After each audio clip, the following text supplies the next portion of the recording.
overloaded. Toby was worried.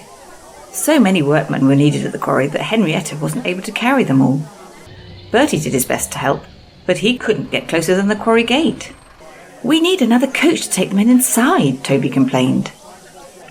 One morning, Bertie didn't feel well, and Henrietta was all on her own. More and more workmen climbed into her. "Help!" Henrietta exclaimed. "I shan't be able to move."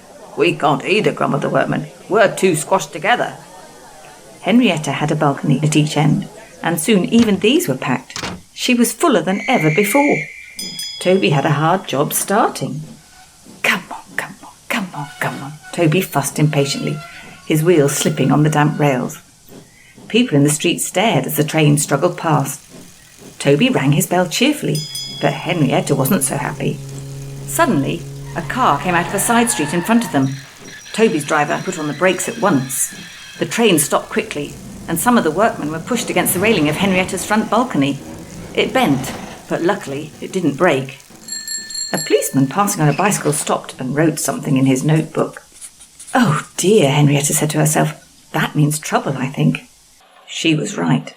The next day, an inspector came to see the quarry manager. "There is a by-law, sir," he said, "which says that passengers should not be carried on the end balconies of railway carriages." "I'm sorry, Inspector," the manager said. "It doesn't usually happen, but the bus couldn't run today." "Please make sure it doesn't happen again," said the inspector sternly. The quarry manager telephoned the fat controller to see if he could help.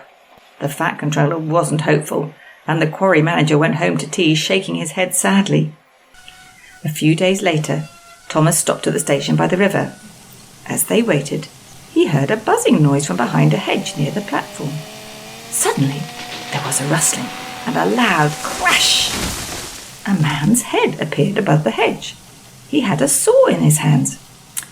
"Oh, it's nice to see the railway once more," he said cheerfully. "It's been like a jungle in here." Later, Thomas stopped there again. "Hello," said a shaky voice. Thomas was puzzled, but his driver had heard it too. He looked over the hedge and saw a very old, very broken-down railway coach.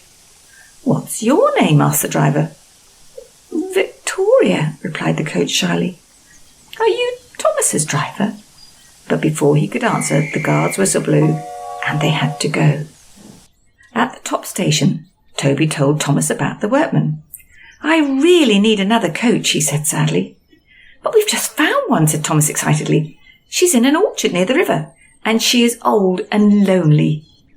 "She's got no wheels, and her roof leaks like a sieve," interrupted Thomas's driver. "Don't even think about it." But Thomas did think about it, and asked the fat controller. The fat controller listened, made some arrangements, and then telephoned the quarry manager. "Good morning, Toby and Henrietta," the manager greeted them the next morning. "It's going to be all right," he went on. "The fat controller says don't worry about another coach, because he has something up his sleeve."